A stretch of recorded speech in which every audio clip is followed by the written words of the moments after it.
24장을 세 가지의 주제로 나누어서 살펴보려고 하는데요. 자, 24장 먼저 1절과 2절 같이 읽겠습니다. 시작. 너는 악인의 형통함을 부러워하지 말며 그와 함께 있으려고 하지도 말지어다. 그들의 마음은 강포를 품고 그들의 입술은 재앙을 말함이니라. 자, 이와 비슷한 내용의 말씀이 19절 20절에서도 또 있거든요. 자, 19절 20절 같이 읽어볼게요. 시작. 너는 행악자들로 말미암아 분을 품지 말며 악인의 형통함을 부러워하지 말라. 대저 행악자는 장래가 없겠고 악인의 등불은 꺼지리라. 자, 22절도 한번 읽어볼까요? 22절 시작. 대저 그들의 재앙은 속히 임하리니 그 둘의 멸망을 누가 알랴. 그래서 오늘 첫 번째 잠언 24장에서 다룰 주제는 무엇이겠습니까? 악인의 형통함. 악인의 형통함. 악인의 형통함을 부러워하지 말라고 주님 말씀하셨는데 선지자들 중에서도 이 세상 가운데서 악인들이 형통하는 모습을 보고 너무 답답해하고 막 힘들어가지고 하나님 앞에 막 하소연했던 선지자들이 있어요. 누가 있을까요? 첫 번째 하박국 선지자가 그랬어요. 하박국 1장에 보면 이 악인의 강포함, 악인들은 자꾸 일들이 잘 풀어지는데 오히려 의인들이 핍박을 받고 의인들이 삶에서 고난을 겪고 저 악인들은 뭐 죄악 가운데 거하는데 계속 삶을 잘 살아나가는 것 같아. 이것의 질문, 악인의 형통함에 대해서 하박국 선지자가 하나님 앞에 질문, 이게 하박국 1장에 대한 이야기예요. 하박국이 계속 하나님 앞에 하소연하면 도대체 악인의 강포, 이 땅 가운데 가득한 악인의 강포와 이 악인의 형통함은 하나님 도대체 어찌된 일입니까? 라고 하박국이 계속 하나님 앞에 질문해요. 그것에 대해서 하박국 3장에 가서 보면 하박국이 시기온 옷에 맞춘 선지자 하박국의 기도라라고 해놓고 3장 마지막에 가서는 이것은 또 노래라라고 표현하고 있어요. 그래서 하박국이 기도이자 찬양, 찬양이자 기도, 찬양과 기도를 하나님께 올려드리는 가운데에 하나님께서 말씀의 계시를 주십니다. 그러면서 하박국에게 말씀을 주시죠. 마침내 악인은 심판을 받고 주의 영광이 하늘을 덮고 주의 찬송 소리가 온 땅에 가득하게 될 것이다. 그러니까 하박국이 악인의 형통함에 대한 질문을 하나님께 던졌을 때 하나님께서 결론적으로 주신 말씀은 뭐냐? 찬양의 부흥이 있을 것이다예요. 할렐루야. 주의 영광은 하늘을 덮고 그 영광이 추상적인 하나님의 영광, 하나님의 영광이 가득하다. 이건 추상적인 표현일 수 있는데 그 하나님의 가시적인 임재, 하나님의 영광이 어떻게 세상 가운데 나타날 것이냐? 주의 영광은 하늘을 덮고 주의 찬송이 세계에 가득하게 될 것이다. 이것을 하박국 2장에서도 하나님이 살짝 말씀하신 게 뭐예요? 대저 물이 바다를 덮은 같이 여호와의 영광을 인정하는 것이 세상에 가득하리라. 그 하나님의 영광이 세상에 가득함이 어떻게 구체적으로 실현되느냐? 뭐의 부흥이라고요? 뭐의 부흥? 네, 찬양이 세상에 가득한 것을 말하는데 여기 쓰인 이 찬양에 해당하는 히브리어 단어는 찬양에 쓰인 히브리 단어가 7가지가 있어요. 이제 2025년 또 후반기나 아니면 2026년 초반기에 또 상반기에 예배학교를 또 하려고 하는데 여기에 쓰인 이 찬양에 해당하는 단어는 테일라예요. 찬양의 방법이 여러 가지가 있는데 테힐라. 그래서 이 테일라로 하는 찬양의 방법은 스판테니어스송, 즉 즉흥적인 노래 또는 예언적인 노래를 의미합니다. 그래서 가사에 매이지 않고 어떤 예배팀이 정한 가사에 매이는 게 아니라 오늘 저희가 기도 가운데에 여러분의 노래, 여러분만의 소리로, 여러분만의 기도로, 여러분만의 노래로 표현하십시오라고 했던 바로 나만의 고백, 나만의 노래로 자연스럽게 하나님 앞에 예배를 드리는데 그 찬양의 소리, 각자 다른 찬양의 소리가 아름다운 하모니를 이루어서 하나님께 드려지는 것, 그것이 바로 테일라의 찬양이에요. 이것을 성경에서 요한은 어떻게 표현했냐면 많은 물소리로 표현한 거예요. 많은 물소리로 표현한 거예요. 물이 부딪히는 거예요, 서로. 물들이 서로 부딪혀. 그럼 이 물은 뭐냐? 여러분 주님은 말씀하셨어요. 너희 믿는 자들의 뱃속에서부터 생수의 강이 흘러나오리라 말씀하셨어요. 저 여러분 이미 예수 그리스도의 여러분 주님이 생수의 근원이신 줄 믿습니다. 저 여러분은 주님이 거하시기 때문에 우리 안에 생명이 거하고 우리 안에 물이 거하는데 진짜 우리 인체도 영적인 물만 아니라 물로 이루어져 있죠. 물로 이루어져 있죠. 네, 참 신기. 하나님이 너무 오묘하신 것 같아. 이 창조의 하나님은 너무 오묘하신 것 같아. 실제 물로 가득 차 있잖아요, 우리 사람이. 네, 근데 실제 생수의 강이 흘러나오리라 말씀하셨단 말이에요. 그럼 이 강물이 어떻게 흘러나올까요? 여러분 물이 어떻게 흘러나올까요? 조금 즉흥적으로 좀 더 흘러가 볼게요. 물이 어떻게 흘러나올까요? 이 물이 어떻게 실제 물이 어떻게 흘러나오느냐? 뭐 침으로 나올까요? 침으로도 될 수 있겠죠. 와, 샤우팅하고 주여 외치는데 와, 눈물을 통해서도 이 샘이 터지고요.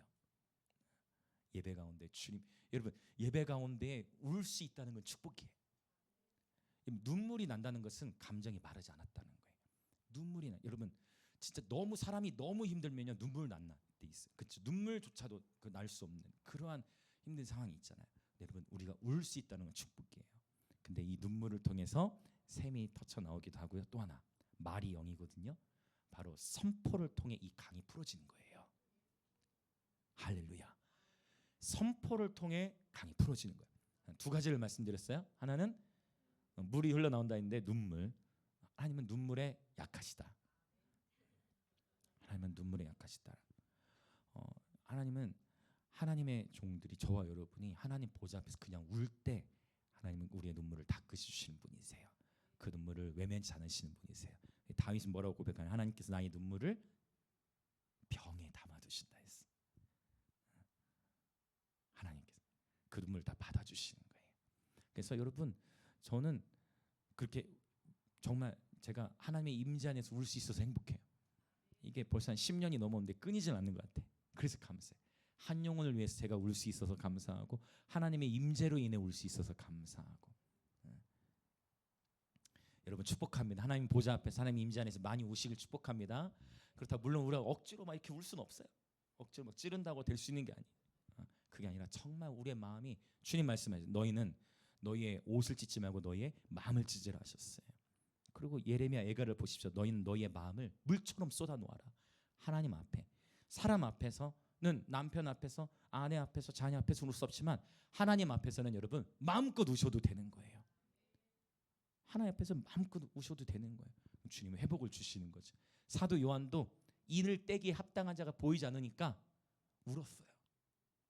이 인을 떼기 합당한 자가 보이지 않습니다 하고 사도 요한이 울자마자 바로 그때 주님이 나타나셔가지고 울지 말라, 울지 마, 울지 마, 울지 마, 울지 마. 유다 지파의 사자가 이기셨다. 그분이 인을 떼실 거야. 울지 마, 울지 마. 그래서 하나님 앞에 마음을 쏟아 놓아 부르짖으며 기도하고 예배하는 가운데에 하나님의 음성, 하나님의 마음이 들려지는 줄 믿습니다. 그러니까 하박국도요.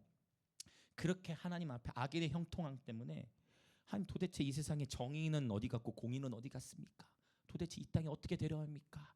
라고 하나님 앞에 하소연하면서 그냥 하소연만 게 아니라 예배와 기도로 나간 거예요. 그 가운데 하나님께서 말씀의 계시를 주셨는데 장차 그 악인들은 걱정하지 마. 마침내 악인은 심판을 받을 거야. 너는 그것에 초점을 두지 마. 물이 바다를 덮은 것이 여호와 영광을 인정하는 것이 세상에 가득하게 될 거야. 당신에는 세상이 너무나 악함이 가득한 것처럼 보이는데 하나님은 뭐라고 말씀하시는 거예요? 영광이 세상에 덮여질 거야. 근데 그 구체적으로 어떻게 될 거냐? 이 테일라의 찬양이 온 세상에 덮여지게 될 거야. 근데 지금 그 역사가 일어나고 있는 줄 믿습니다.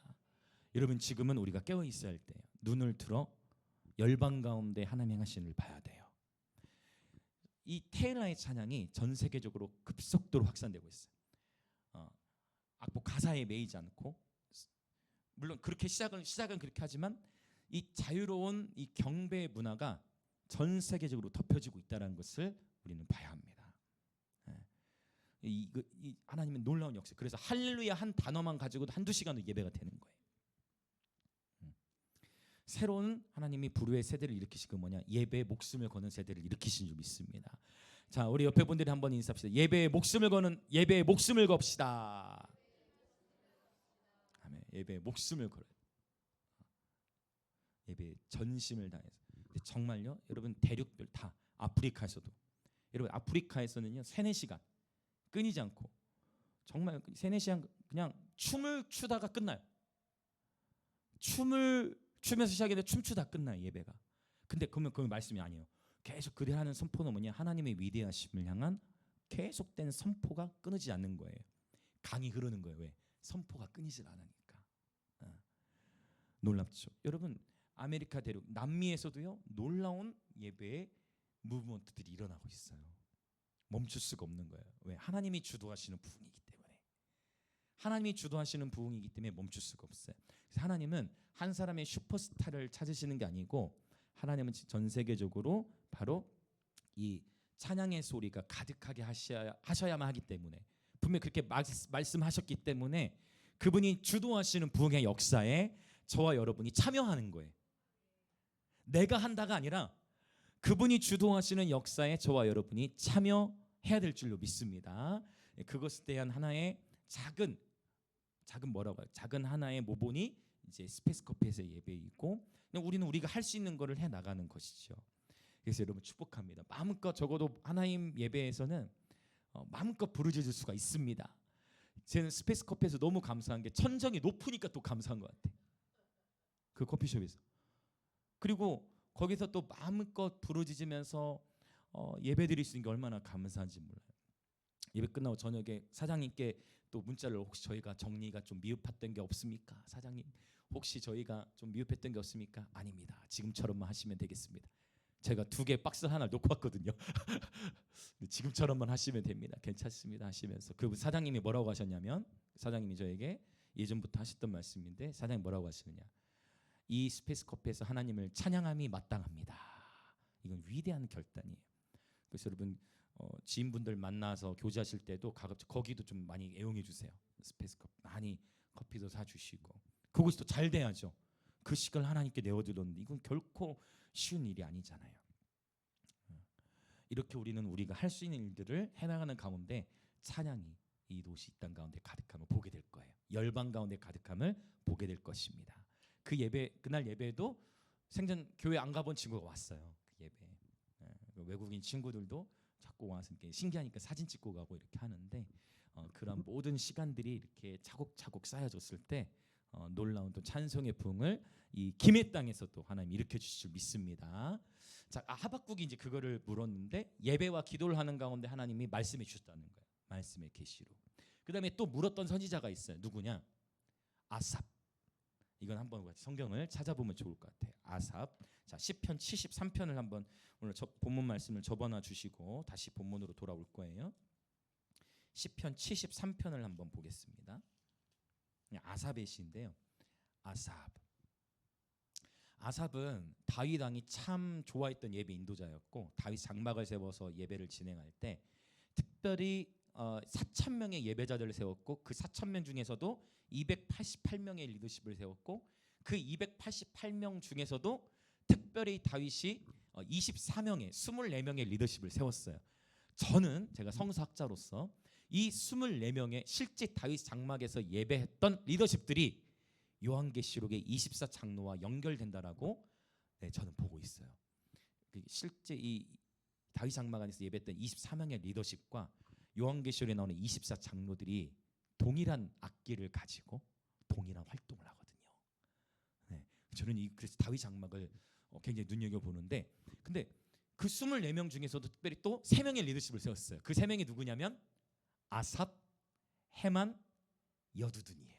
이 3명을 통해서 특별히 다윗이 특별히 이 리더십을, 그러니까 지금 4,000명, 288명, 24명, 그리고 3명까지 좁혀지면서, 마치 예수님께서도 12제자, 그 전에 500여 명의 부활을 보이셨고 70명의 제자가 있었고 12명의 제자가 있었고 또 수제자가 있었죠. 그것처럼 그렇게 다윗이 훈련을 시켰는데, 그 다윗 장막 안에서 대표적인 예배 인도자였을 뿐만 아니라 아삽도 선지자적인 사명을 감당했는데, 제가 보니까 성경을 연구해 보면 항상 예배자는요 선지자적인 영감이 발달해요. 그래서 다윗도 왕이자 예배자였는데 신약 성경에서 사도행전에서는 다윗을 또 뭐라고 표현해요? 그는 선지자라라고 표현을 해요. 이것은 다윗이 선지자로 임명을 받았다라는 게 아니고 기본적으로 예배자는 계속 하나님께 예배하고 하나님의 얼굴을 구하면서 자꾸 뭐를 선포해요? 자꾸 하나님 말씀을 선포하든지 그분의 아름다우심을 노래하다 보니까 그 선포가 곧 뭐가 되는 거예요? 예언이 되는 거예요. 할렐루야. 이거 굉장히 중요하거든요. 예언을 하려고 하면서 예언이 터지는 것과 그냥 하나님을 사랑하는 마음으로 예배하는데 예언이 터지는 것은 결이 약간 달라요. 다 모든 것이 하나님 안에서는 가능하지만 예배자들에게는 예언적인 감각을 주시는 거죠. 이 아삽이 하나님을 예배하면서 또 수만 다윗만 쓴 게 아니죠. 시편을 아삽이 하나님 예배하다가 그분을 막 노래하다가 막 하나님의 말씀이 막 기록된 거예요. 놀랍죠. 여러분들 예배하시다가 여러분의 입술을 통해 놀라운 하나님의 놀라운 선포가 있게 하실 줄 믿습니다. 여러분 하나님의 전심으로 예배하다 보면 여러분도 모르게 여러분의 입술을 하나님이 주장하세요. 할렐루야. 그런 놀라운 성령의 역사하심, 그런 운행하심을 기대합니다. 자, 73편에 보면 다 똑같은 단어를 써요. 다 읽지는 않을게요. 73편 3절을 한번 볼까요? 73편 3절 시작. 이는 내가 악인의 형통함을 보고 오만한 자를 질투하였음이로다. 자, 악인의 형통함에 대한 이야기도 나오는 거예요. 똑같은 단어를 쓰고 있죠. 이 악인의 형통함으로 인해 가지고 아삽도 이 예배자가 하나님 앞에 계속 질문하는 거예요. 근데 아삽에게 깨달음이 와요. 언제 깨달음이 오느냐? 기가 막히게 이건 동그라미를 쳐놓으셔야 돼. 17절 색도 좀 칠해 놓으세요. 73편에서 반전이 일어나는 말씀이에요. 자, 17절 읽어볼까요? 시작. 하나님의 성소에 들어갈 때에야 그들의 종말을 내가 깨달았나이다. 이전까지는 아삽이 이게 악인의 형통함이 이게 깨달아지질 않는데 언제 깨달았어요? 아삽이 하나님의 성소에. 그러니까 보세요. 그러면 아삽이 저기서 말하는 하나님의 성소에 들어간다는 것을 그러면 아삽이 지금 어디에 들어간 거냐면요, 예배하기 위해 장막에 들어간 거예요. 다윗이 하나님의 법궤를 쳐놨던 그 장막에 아삽이 인도할 시간이 돼서 예배하러 들어갔어. 법궤 앞에서 예배하는데 속상한 마음도 있어. 속상해. 뭐 때문에 속상해요? 그렇죠. 3절이죠. 속상한 거예요. 아니 악인의 형통함이 어찌된 일일까? 그 속상함이 있는데 뭐 하기 시작해요? 성소에 들어가서. 성소에 들어갔으니까 뭐 해야 돼요? 이게 장막 앞에 섰으니까 법궤 앞에 서서 이제 예배하는 거예요. 마음은 복잡하기도 한데 예배하기 시작해. 하나님은 선하십니다. 하나님 위대하십니다. 하나님은 나의 아버지가 되십니다. 하나님은 찬양받게 합당하십니다. 근데 약간 이제 생각이 전환이 오기 시작해. 하나님은 위대하시네? 맞네? 우리 하나님은 창조주이시지? 맞네? 두려워할 게 없네? 그러면서 하나님께 집중이 되어지면서 비로소 계시가 임하는 거예요. 여러분 축복합니다. 저와 여러분의 삶에서 고난과 또 복잡한 일들을 통과할 때 그때 더 예배하시길 축복해요. 그때 예배하면서 하나님을 바라볼 때 하나님께서 이루 말할 수 없는 세상에 줄 수 없는 평강을 주실 뿐만 아니라 지혜와 계시형으로 충만케 하실 줄 믿습니다. 아삽이 예배하다가 깨닫게 됐어요. 그 깨달은 결론이 뭐냐? 28절. 오늘 73편이 오늘의 본문은 아니니까 핵심만 보고 넘어가는 거예요. 73편 28절. 이걸 깨달은 거예요. 이거를. 자, 읽습니다. 시작. 하나님께 가까이 함이 내게 복이라. 내가 주 여호와를 나의 피난처로 삼아 주의 모든 행적을 전파하리이다. 할렐루야. 하나님께 가까이 함이 내게 복이구나. 내가 주 여호와를 나의 피난처로 삼아 주의 모든 행적을 전파하리이다. 아삽이 어디서 전파했을까요? 물론 다윗은 많은 곳을 다녔는데 아삽이 어디서 전파했을까요? 바로 그 성소예요. 그 법궤를 진 그 성소에서 하나님의 행하심을 뭐 하는 거예요? 선포하는 거예요. 여러분, 저와 여러분의 이 선포가 중요해요. 여러분, 하나님 아는 지식을 더 많이 선포하시길 축복합니다. 그게 전파하는 거예요. 우리는 예배를 통해서 위로를 받는 것은 예배 드림의 열매이고 축복이지 위로가 예배의 사실 목적은 아니에요. 위로라는 것은 우리가 하나님께 예배를 드림으로 말미암아 하나님께 주신 축복이고 누림이에요. 그러나 그게 목적은 아니에요. 예배의 목적은 그분을 선포하는 거예요. 그분을 높여드리는 것입니다. 이러한 이게 저는 이것을 종말론적인 예배라고 표현해요. 마침내 회복돼야 할 온 세계에 가득해야 될 찬양의 영적 흐름은 그분이 주인 되시는 거예요. 예수의 왕 되심과 주 되심을 선포하는 것입니다. 이것이 예배의 사실은 본질이에요. 그래서 여러분 이제 이게 역전 현상이 일어나야 돼. 뭐냐? 예전에는 그래서 나를 위로해 주는 노래가 좋았다면 그거는 시작인데 이제 어떤 역전이 일어나시길 여러분 축복하냐면 그러한 위로하는 관계가 없는데 그냥 위대하신 주, 막 눈물이 나. 예전에는 위대하신 주 해도 그게 나와 별 관련이 없는 것 같아. 근데 예배를 드리다 보면 이제 바뀌어요. 이상하게 아름다우신, 예전에는 그게 아무 감흥이 없어. 근데 이제는 오 놀라우신, 그분의 아름다우심에 주목하고 그분의 위대하심을 노래하는데 하나님이 이전보다 더 우리의 속사람을 강건케 하시고 예배의 그 깊은 맛을, 그 임재 두텀을 경험케 하실 줄 믿습니다. 이러한 여러분, 그래서 이건 뭐냐? 나를 위한 하나님에서 하나님을 위한 나로 살아가는 거예요. 할렐루야. 그래서 찬양의 가사가 그렇게 중요해요. 찬양의 가사가 그렇게 중요해요. 오늘 앞에서 보민이도 저희가 뭐라고 얘기하냐면 그리스의 신부, 그 곡이 너무 좋대요. 보민이가 신부입니까? 아니, 신부 맞아요. 보민이가 신부입니까? 보민이는 신부예요. 그러니까 여러분, 우리는 이 한 그 청소년기를 통과하는 고등학생의 입에서 그리스의 신부이다, 이 찬양이, 나는 이 찬양이 너무 좋다, 이거는 굉장히 큰 의미가 있는 거예요. 그러니까 뭐냐면 이게 무슨 말인가 싶을 수도 있는데 어느새 찬양을 부르면서 내 입의 언어가 달라지기 시작하고, 그러니까 찬양의 선곡도 중요해요. 어떤 곡을 부르느냐가 그 사람의 신앙의 가치관을 바꿔가는 거예요. 언제지 뭐 너무 좋대잖아요. 그러면 자기도 집에서 그 들으면서 뭐예요? 내가 그리스의 신부구나, 이렇게 생각하겠죠. 저도 그리스의 신부입니다. 옆에 분들도 인사. 우리 모두는 그리스의 신부로 부름받았습니다. 보민아, 부끄러워하지 않아도 돼. 영적인 의미로 하나님 주시는 말씀이지. 제가 오픈 채팅방에 올려드렸는데 제가 깜짝 놀랐어요. 선우 그 어린아이 예배하는 거 영상 보셨어요? 오픈 채팅방에 올린 거? 그 아이 한 행동이 그게 뭐냐면 그날 지난 목요일 예배 와가지고 유심히 보고 같이 예배 드렸다는 거예요. 아직 말 표현도 다 못하는 그 아이가요, 그날 불렀던 찬양 한 거예요. 보셨죠? 그 푸체인지업 한 거잖아요. 빰빰빰빰. 그러다가 또 뭐 한 거예요? 오, 제가 멘트 했거든요. 찬양이 올라갑니다. 멘트 했더니 저는 기억하지 않아요. 제가 했던 멘트니까 아이가 중간에 얘기하잖아요. 찬양이 올라갑니다. 하잖아요. 얼마나 제 마음에 행복했는지 그 영상을 보고. 이것이 선한 영향력이에요. 이제 이번 7월, 8월에도 저희가 여러 다양한 캠프 사역 이제 다니게 되는데 또 다양한 대한민국의 다양한 다음 세대를 만나게 될 건데, 왜 이 캠프 사역을 다니냐? 그 한 번의 예배가 누군가에게는 자신의 인생을, 자신의 평생을 하나님께 드릴 단 한 번의 예배일 수 있기 때문이에요. 근데 저는 그 어린 아이가, 그래서 얘를 나중에 스카우트 해야 될 것 같아. 그 어린 아이 신기하죠. 너 이렇게 따라해야 돼 해서 되는 게 아니에요. 너 이렇게 해야 돼가 아니라 보니까 돼요. 보니까, 경험하니까, 자기가 좋으니까 하는 거죠. 네. 그래서 이러한 놀라운 다음 세대와 예배의 부흥이 우리 김해와 부산 영남 땅에 있을 것을 예수님의 이름으로 선포합니다. 계속 우리는 뒤로 물러서지 않는 거예요. 계속 부르심을 향해 밀고 나아가는 거예요. 우리는 그냥 종이니까, 주님의 종이니까.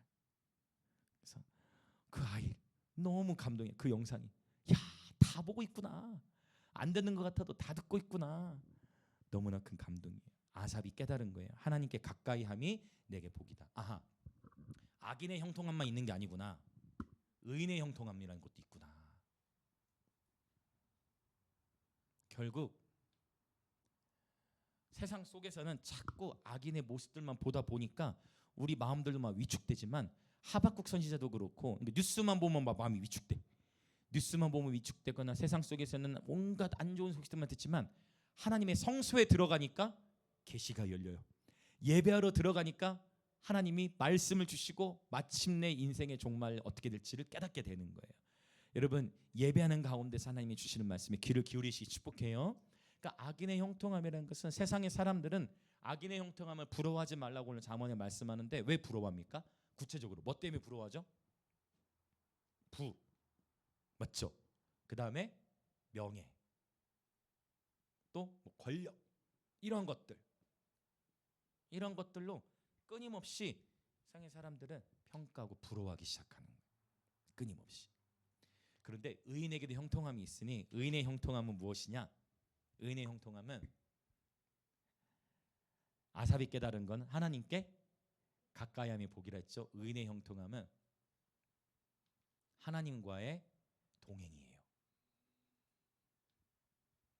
이것을 악인의 입장에서 봤을 때는 이게 뭐야? 하나님과 동행이 뭐야? 그런데 악인들조차도 진짜 하나님과 동행하는 사람을 봤을 때 그들로부터 너와는 하나님이 함께 하시는구나라는 것을 내가 보았다. 이런 사람이 누가 있죠? 구약에? 누가 있냐면 다니엘도 그런 표현을 들었죠. 근데 또 누가 있어요? 요셉. 요셉은 바로 왕에게도 이런 표현을 들어요. 내가 보니까 너는 진짜 하나님의 내가 그 하나님을 믿진 않지만 너를 보니까 진짜 하나님이 존재하고 하나님이 너와 함께하는구나. 애굽의 왕이 시인을 했어요. 그 다음에 또 보디발도 요셉 너를 보니까 하나님이 진짜 살아계시고 너를 보니까 하나님이 진짜 계시는구나. 거기서 말씀하는 게 뭐예요? 하나님이 요셉과 함께 하시니, 이 중요한 표현을 써요. 하나님께서 요셉과 함께 하시니 요셉이 뭐 하게 되었더라? 형통하게 되었더라요. 할렐루야. 여러분 어떠한 형통함을 원하십니까? 세상적으로는 부와 명예, 권력, 저거 세상 사람들은 저걸 추구하는데 이거 길어봐야 100년이에요. 길어봐야 100년. 시대가 좋아진다 하더라도 제가 봤을 땐 120년이에요. 그런데 하나님과의 동행은 영원합니다. 그리고 행복해요.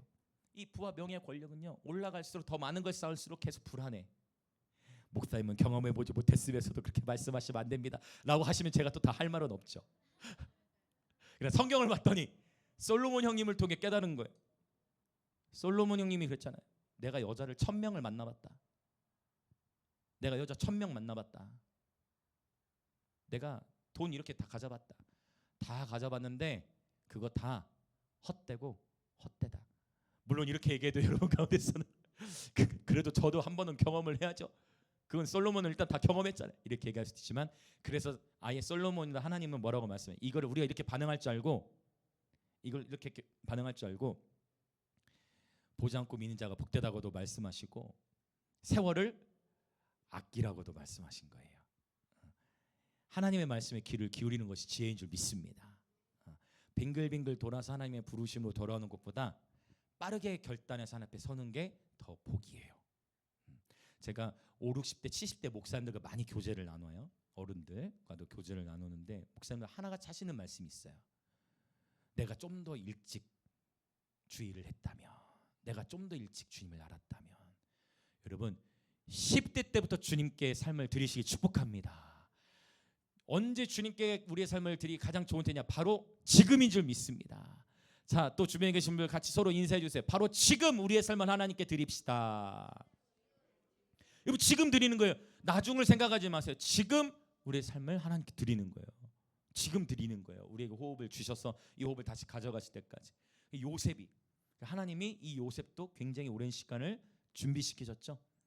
준비시키시는 시간을 보내겠잖아요. 요셉이 어떤 준비들을 했습니까? 하나님께서 먼저 아버지 밑에서는 목축업도 배우게 하시고, 그 다음에 보디발의 집에서는 재정관리, 행정, 총무 일을 배웠어요. 그리고 감옥에서 뭘 배웠죠? 정치를 배웠잖아요. 술 맡은 간원장과 떡 굽는 간원장은 바로의 최측근의 정치인들이었어요. 감옥에서 정치를 배운 거예요.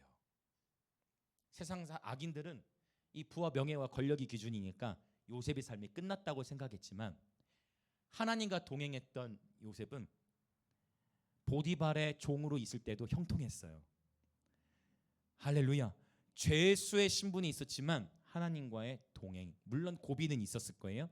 그러나 죄수의 신분에서도 하나님과의 동행을 놓치지 않고 그 훈련들을 잘 감당하다 죄수의 신분에서 하루아침에 애굽의 총리가 되었습니다. 사람을 높이고 낮추는 일은 하나님께 달려 있어요. 아멘. 저와 여러분은 부지런히 준비되는 것, 하나님과의 동행에 헌신하는 예배자들 되시길 축복합니다. 이게 헌신하다는 표현과 이게 연결되는 게, 동행이라는 거는 히탈라크라는 단어 쓰는데 누가 하나님과 오랫동안 동행했습니까? 여러분 다 아시다시피 에녹 있죠. 에녹이 하나님과 오랫동안 동행했는데 에녹의 이름의 뜻이 맞아요. 에녹의 이름의 뜻은요 하노크예요. 하노크. 하노크란 이름의 뜻은 헌신대인이라는 의미가 있어요. 에녹이 자신의 삶을 하나님과 동행하는데 헌신했어요. 여기에는 왜냐하면 헌신이 필요해요. 세상 속에 살아가면서 이 세상의 풍조에 휩쓸리지 않고 악인의 형통함은 우리도 모르게 세상에 살아가면서 막 부러워하게 되는 그러한 삶의, 세상 사람들이 다 그렇게 살아가다 보니까 학교에서도 우리가 만나는 일터에서 만나는 모든 대부분의 사람들은 이 부와 명예, 권력 여기다 더 붙이면 성이겠죠. 성. 그것을 위해서 살아가는데 당연히 이해할 수가 없죠. 그리고 우리도 세상의 풍조에 휩쓸리지 않으려면 하나님과 동행하는데 저와 여러분의 삶을 헌신해야 돼요. 우리의 삶을 어느 정도 대가를 치르고 준비시키고 복종시키고 시간을 구별하여 하나님과 동행하는 그러한 관계, 하나님과 올바른 관계를 가져야 될 줄로 믿습니다. 자, 그래서 악인의 형통함만 있는 게 아니다. 은혜의 형통함도 있다라는 것. 지금 내가 보기에는, 지금 잠깐 보기에는 세상의 형통함이 더 커 보이지만 세상의 형통함과 비교할 수 없는 의인의 형통함이 있어요. 여러분 축복합니다. 하나님과 올바르게 동행함으로 말미암아 하나님께서 누리게 하시는 그 의인의 형통함이 있을지어다. 자, 옆에 분을 향해 한번 축복해 주세요. 의인의 형통함이 있을지어다. 아멘. 그러면 부러워할 필요가 없어. 전혀 부럽지가 않아.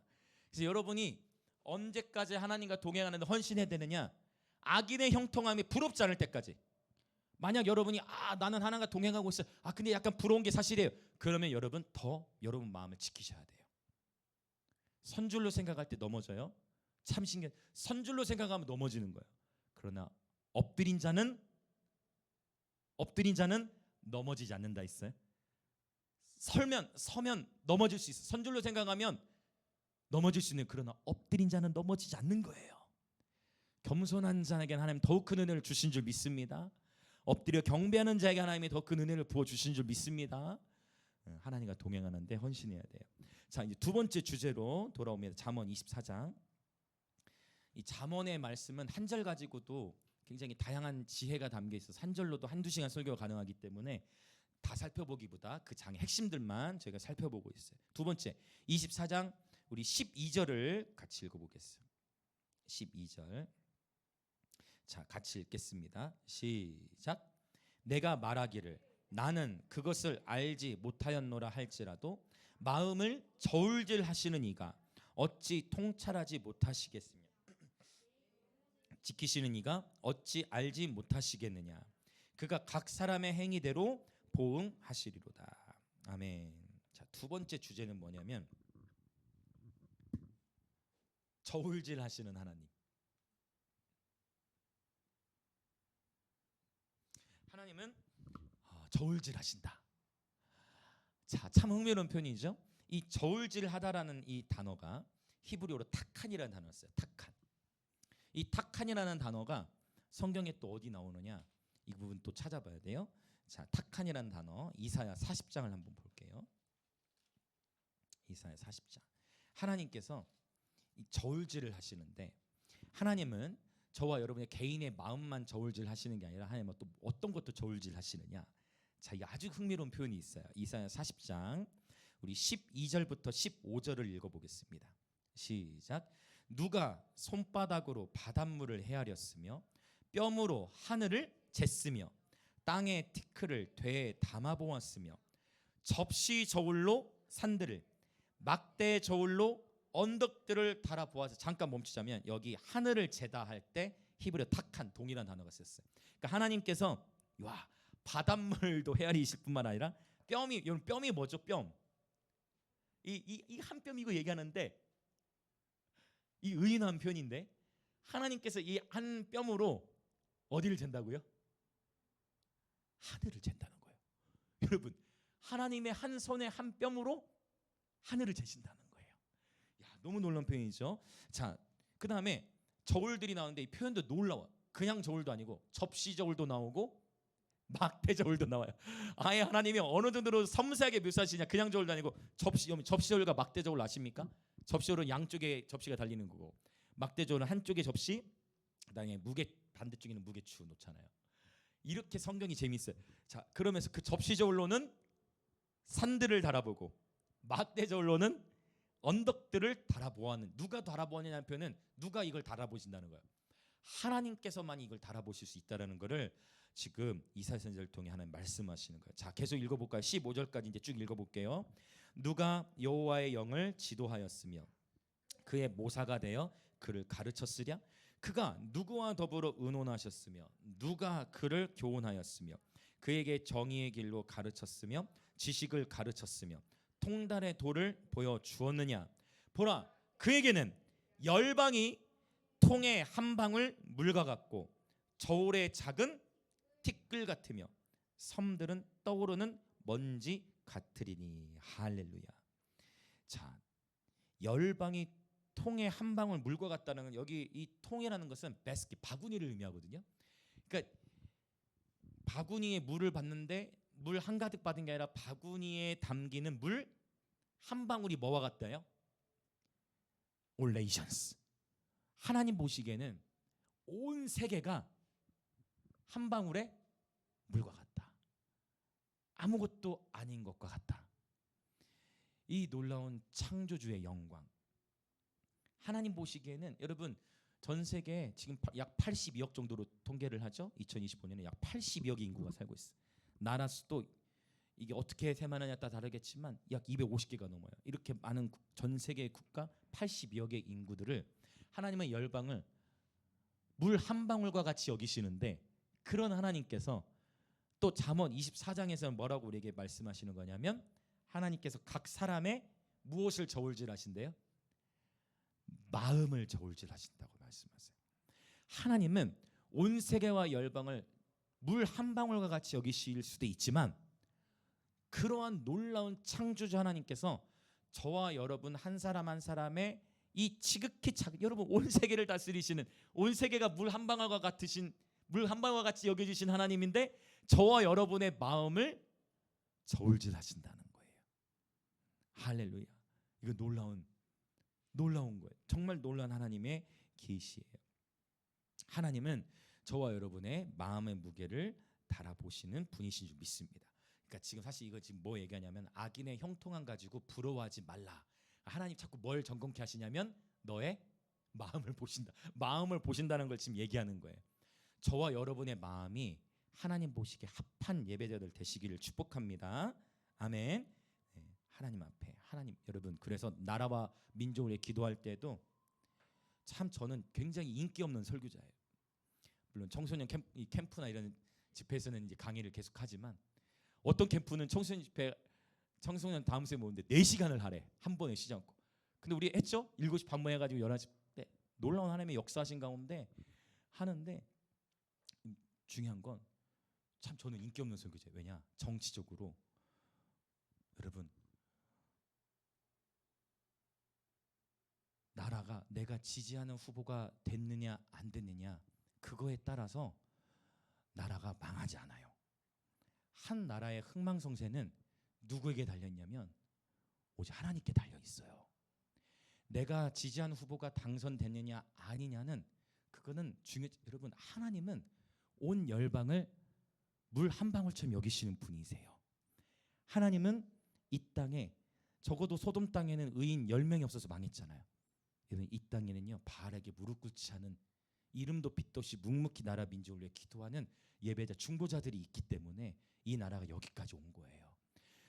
크고 화려한 사역 때문에 이 나라가 여기까지 온 게 아니고, 이름도 빛도 없이 묵묵히 하나님 앞에 부르짖으며 기도한 중보자들, 예배자들이 있기 때문에 이 나라가 여기까지 온 거예요. 할렐루야. 여러분, 그래서 제가 인기 없다 얘기한 거예요.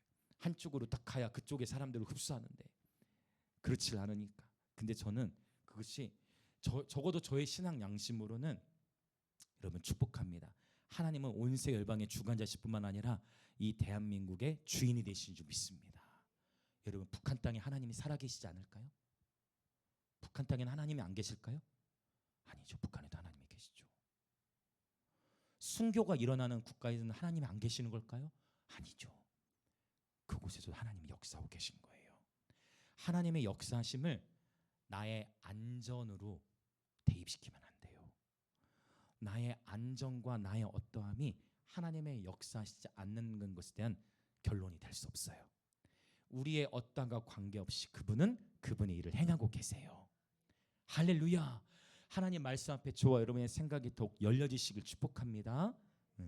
자, 그러면 보세요. 마음을 저울질하신 하나님에 대해 말씀하시는데 그분이 저울질하신다 했죠. 이제 세 번째 주제 30절부터 34절을 읽어볼게요. 30절부터 34절. 자, 같이 30절부터 34절 읽어보겠습니다. 시작. 내가 게으른 자의 밭과 지혜 없는 자의 포도원을 지나며 본즉 가시덤불이 그 전부에 퍼졌으며 그 지면이 거친 풀로 덮였고 돌담이 무너져 있기로 내가 보고 생각이 깊었고 내가 보고 훈계를 받았노라.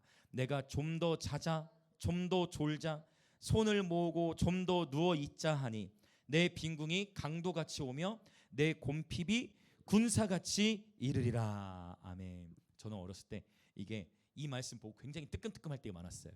왜냐면 참 신기하게 학교 시간에 공부하고 있든지 아니면 졸고 있을 때 보면 꼭 손이 모아져 있더라고. 여러분 어떠신지 모르겠어요. 꼭 내가 뭐 졸고 있으면 나도 모르게 손이 모아져 있더라고. 그래서 이 말씀 보고 야 어떻게 이렇게 고대에 기록된 말씀이 돼. 이게 적어도 BC 1000년에 1500년대에 기록된 건데 어떻게 수천 년 전에 기록된 건데 우리와 똑같은 모습인가. 졸고 있는데 어떻게 졸아요? 손을 모으고. 그리고 또 뭐라고 표현해요? 우리의 마음과 똑같죠.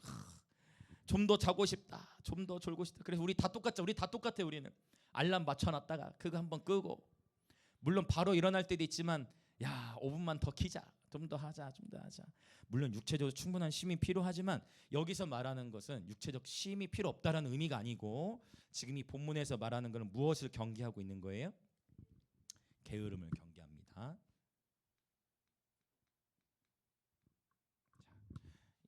오늘 본문에서는 게으름을 경계하는데 제가 이제 히브리어로 이 본문의 말씀들과 함께 전체를 찾아보니까 이 게으른이라는 단어가 히브리어로 아첼이라는 단어를 쓰는데 참 여기서 이제 이 부분 나누고 기도할 건데 이 게으른이라는 단어가 아첼이라는 이건 형용사로 쓰였는데 이제 정관사를 붙여서 명사화 시키기도 하죠. 게으른 자 이렇게 표현하기도 하죠. 그런데 이 게으른이라는 표현이 흥미롭게도 전도서 구약에서는 전도서에 딱 한 번 나오고요. 히브리어로 아첼이라는 단어가 이시 아첼 하면 게으른 자는데 전도서에 딱 한 번 나오고 나머지 다 게으름에 대한 단어는 어디에만 나올까요? 그치 진짜 잠언에 나왔으니까 잠언에만 나와요. 그래서 잠언은 라떼다. 이해돼서 잠언은 라떼다. 잠언은 계속 하지마 안돼 잠언은 라떼다. 안 좋아 하지마 거짓말 하지마. 너 입술 좀 언어 생활 좀 바꿔. 너 좀 해야 돼. 하지마. 이건 하지마. 우리는 꼭 하지 말라고 하는 거를 더 하려고 하는 그런 막 어떤 그런 막 반동 기질이 막 일어나는데 잠언에 전도서 딱 한 번 그리고 잠언에만 기록되어 있는 이 아첼이라는 단어가 놀랍게도 신약 성경에 또 몇 번 안 나와요. 그런데 이 본문을 오늘 같이 읽고 이제 기도를 하려고 해요. 자, 이 아첼이라는 단어가 분명히 전도서에 딱 한 번 그리고 잠언에만 나오는 이 단어가 이게 자 이제 이걸 그럼 어떻게 연결시킬 수 있느냐? 70인경이라고 해서 헬라어로 기록된 구약 성경이 있어요. 그것과 대조해서 보면 이 학자들은 그렇게 단어를 대조해 나갑니다. 여기 쓰였던 이 단어가 동일하고 어디에 나오느냐? 마태복음 25장을 보겠습니다. 이 부분 보고 기도할 거예요. 25장 25장에 26절 24절부터 보면 더 좋겠네요. 마태복음 25장 24절부터 26절을 같이 읽어보겠습니다. 시작. 한 달란트 받았던 자는 와서 이르되 주인이여 당신은 굳은 사람이라 심지 않은 데서 거두고 해치지 않은 데서 모으는 줄을 내가 알았으므로 두려워하여 나가서 당신의 달란트를 땅에 감추어 두었었나이다. 보소서 당신의 것을 가지셨나이다.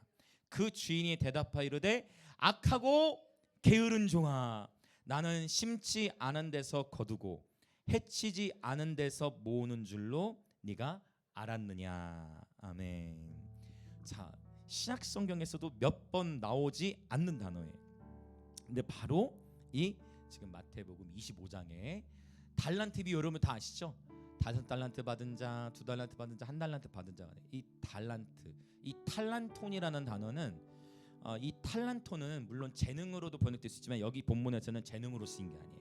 왜냐하면 분명히 본문에 각각 그 재능대로 이 탈란톤을, 헬라어로는 탈란톤이라고 해요. 이 달란트를 나눠줬기 때문에 여기서 쓰인 이 탈란톤은 확실히 돈의 가치로 주어진 거예요. 그래서 이 한 달란트는 어느 정도 되느냐? 한 달란트는 우리가 노동자 하루 품삯을 1데나리온으로 얘기를 하는데 이 한 달란트는 몇 데나리온일 것 같아요, 여러분? 자, 데나리온이 하루 품삯이 하루 일당 몇 데나리온이냐면요, 6천 데나리온이에요. 그러면 여러분 이 6천 데나리온, 자 그럼 6천일을 일해야 돼요. 그럼 한 달란트가 적은 거예요, 많은 거예요? 결코 적잖아요. 한 달란트는 결코 적은 게 아니에요. 근데 누구 앞에 서면 적게 보이는 거예요? 누구 앞에 서면? 5달란트 받은 자 앞에 서면 이해되세요? 한 달란트가 결코 작은 게 아닌데 누구와 비교했을 때는 작게 느껴지는 거예요.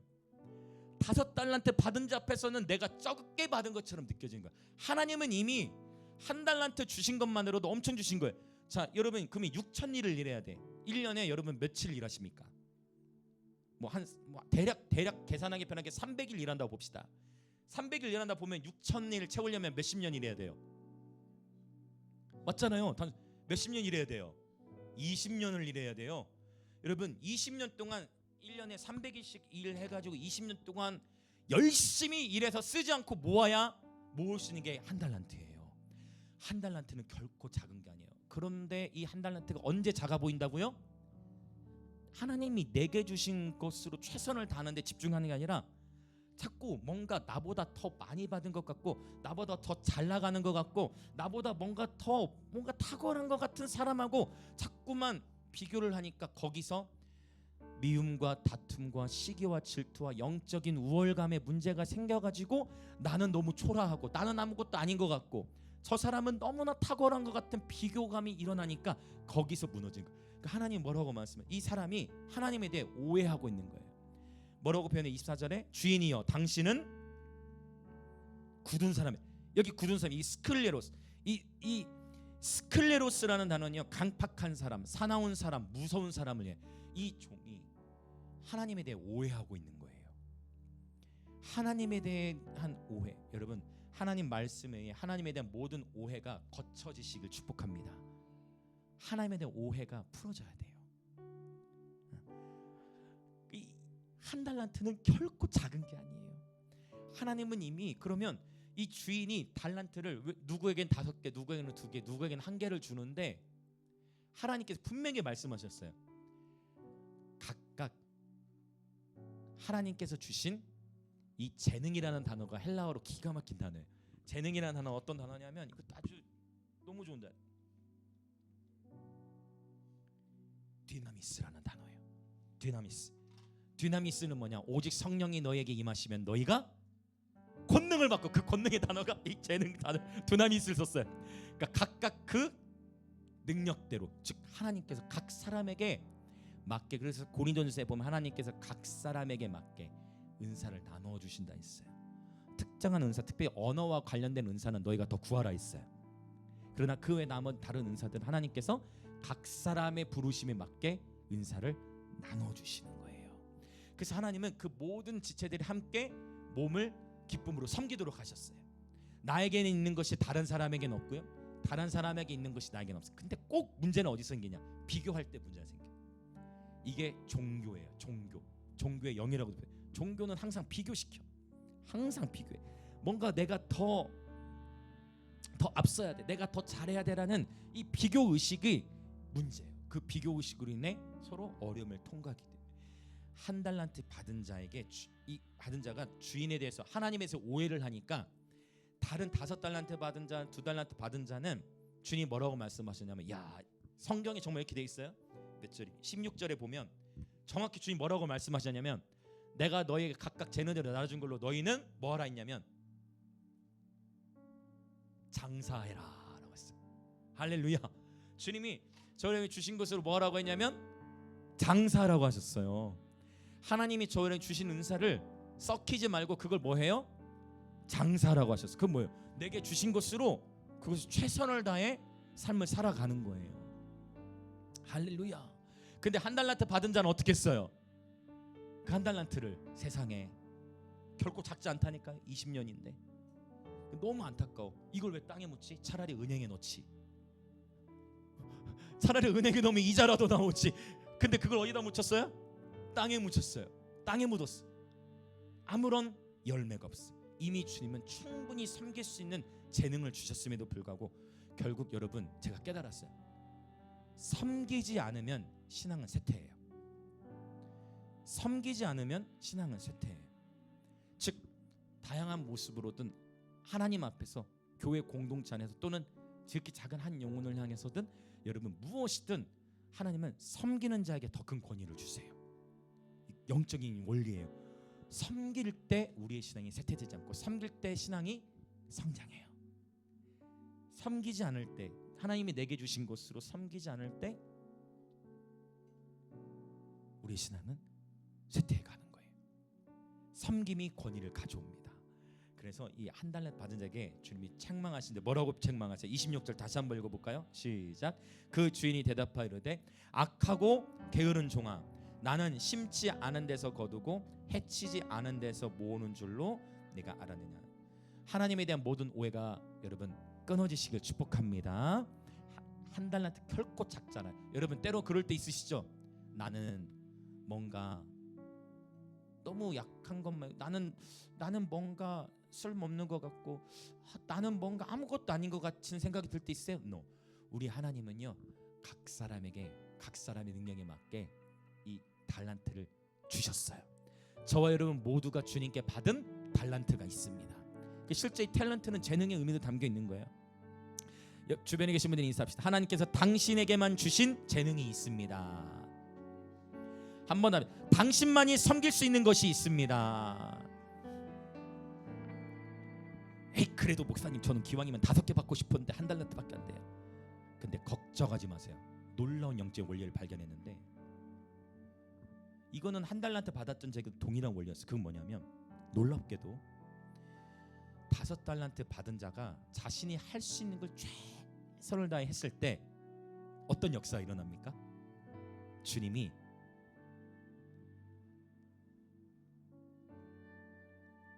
두 가지를 말씀하시는데, 마태복음 25장 본문 안에서 첫 번째 주님의 칭찬이 있어요. 어떤 칭찬입니까? 잘하였다. 여기서 이것도 깨달았어요. 착하고 충성된 종아. 주님으로부터 칭찬이 있죠. 그 다음에 충성된 종아라고 했어요. 그 다음에 적은 것에 충성하였으니까 그 다음에 또 어떻게 하는데, 적은 것에 충성하였으니 정을 충성하였으니 많은 것을 맡긴다 했어요. 최선을 다했더니 하나님이 섬길 것을 더 맡겨주시네요. 그리고 5달란트를 가지고 최선을 다했는데 5달란트를 남겼으니까 몇 달란트가 된 거예요? 10달란트가 된 거예요. 증가는 일어날 수 있어요. 중요한 건 하나님이 내게 주신 영역 안에서 최선을 다하는 거예요. 이게 포인트인데, 착하고 충성되는 칭찬이 있었고, 그 다음에 적은 것, 이게 헬라어로는 적은 것, 작은 것 둘 다 번역이 가능해요. 아마 그래서 개역 한글에서는 이거를, 우리 개역 개정에서는 적은 일로 했지만 개역 한글은 작은으로 아마 번역이 됐을 거예요. 상관없어요. 둘 다 쓸 수 있는 단어예요. 적은 일, 작은 일에 충성했더니 하나님 많은 것을 맡기신다. 더 많은 일들을 맡기신다. 하나가 더 있어요. 그게 뭐냐면 너무 좋아요. 그 다음에 내 주인의 뭐에 참여할지어다. 즐거움. 와, 여러분, 주님을 사랑하는 즐거움을 결코 빼앗기지 마시길 축복합니다. 저는 그래, 여러분, 많은 것이 주어지지 않을 수 있어요. 많은 것이 주어지지 않아도 괜찮다는 거예요. 근데 이것만큼은 놓치지 마세요. 예배하는 기쁨, 주님을 사랑하는 기쁨, 이 즐거움이 저와 여러분의 마음을 지켜줄 거예요. 근데 우리 주님은 절대 거기서만 그냥 영적인 복만 주고 끝내는 분이 아니세요. 주님은 적은 것에 충성하는 자에게 많은 것을 맡기시는 분인 줄 믿습니다.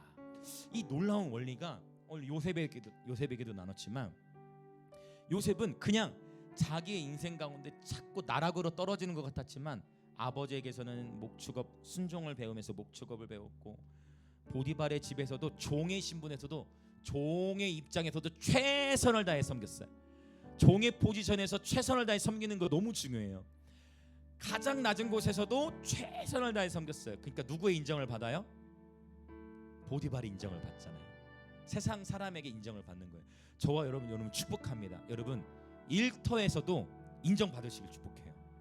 여러분이 일터에서도, 여러분 학교에서도 우리가 그리스도인임을 자랑하면서 내게 주어진 일들을 여러분 신실하게 최선을 다해 감당하시길 축복합니다. 하나님은 감당할 힘을 주실 줄 믿어요. 여러분 일터에서 최선을 다해 일하시면서 더 열심히 뛰세요. 더 일찍, 더 최선을 다해 할 수 있는 최선을 다해서 그 일터에서 인정받으시길 축복해요. 여러분 학교에서도 인정받으시길 축복해요. 여러분 관계 안에서도 믿지 않는 자들로부터도 인정받으시길 축복해요.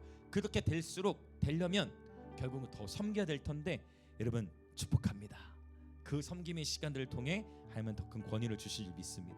심지어 감옥에 갔을 때도 하나님은 요셉을 가르치고 훈련시키셨던 걸 보게 됩니다.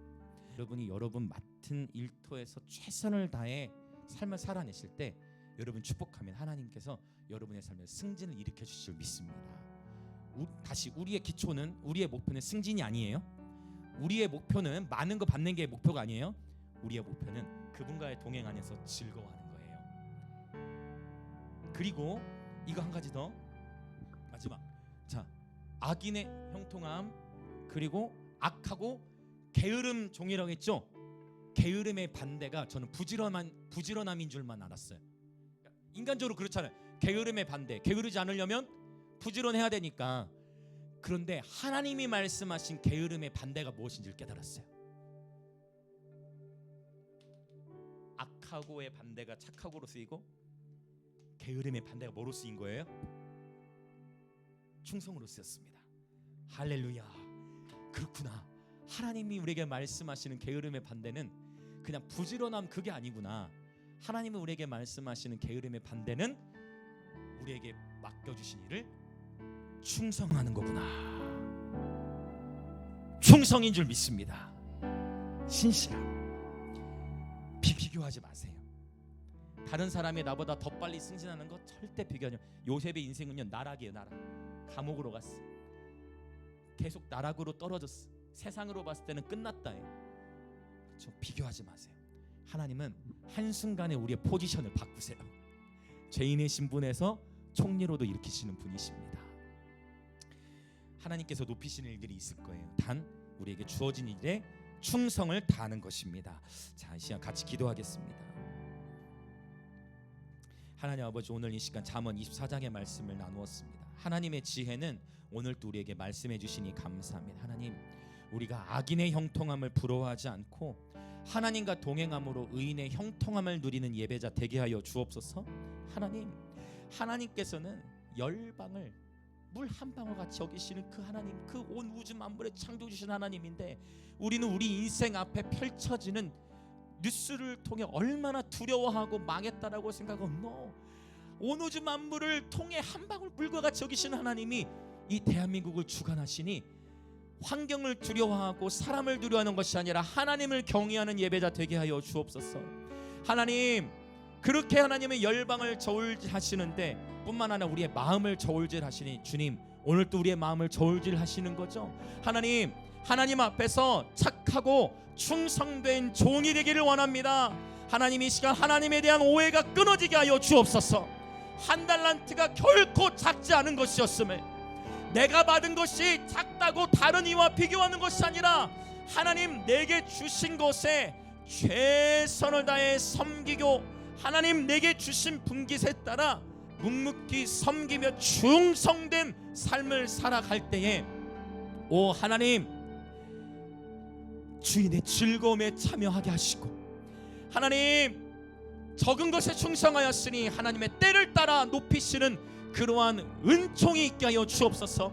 그로 말미암아 학교와 일터에서 또 사람들과의 관계 속에서 복음의 놀라운 증인으로 서도록 주여 축복하여 주시옵소서. 그렇게 주여 한번 외치며 같이 동성으로 기도합니다. 주여. 오 할렐루야. 하나님 아버지,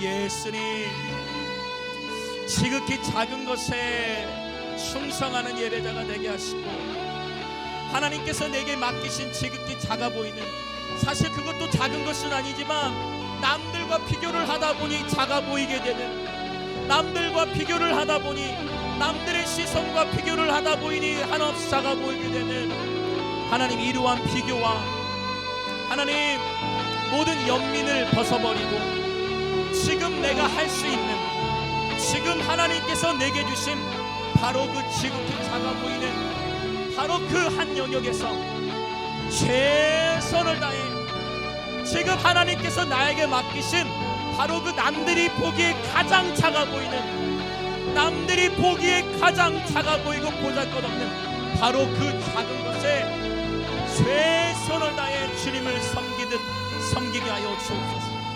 그로 말미암아 섬김을 통해 우리의 신앙이 주님을 닮아가고, 인자가 온 것은 섬김을 받으려 함이 아니라 섬기러 왔다라고 말씀하신 것처럼 하나님 화려함을 추구하는 것이 아니라 하나님께서 내게 맡기신 지극히 작은 것에 신실하게 섬기며 나아갈 때에 큰 것을 맡기실 그 하나님을 또한 바라봅니다. 내 주님, 그 큰 것 많은 것이 주어지지 않는다 할지라도 진정 하박국처럼 무화과 나무의 잎이 마르고 감람나무의 소출이 없고 우리의 양떼가 없을지라도 여호와로 말미암아 즐거워할 수 있는 예배자 되게 하여 주시옵소서.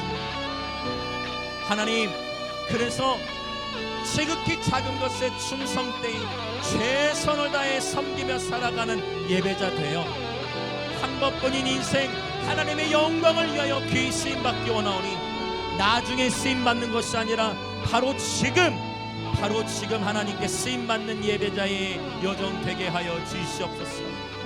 오직 그렇게 행하실 주님을 기대합니다. 성령이여 그렇게 우리 심령을 강동케 하여 주시고 새 영 새 마음을 부어 주시옵소서.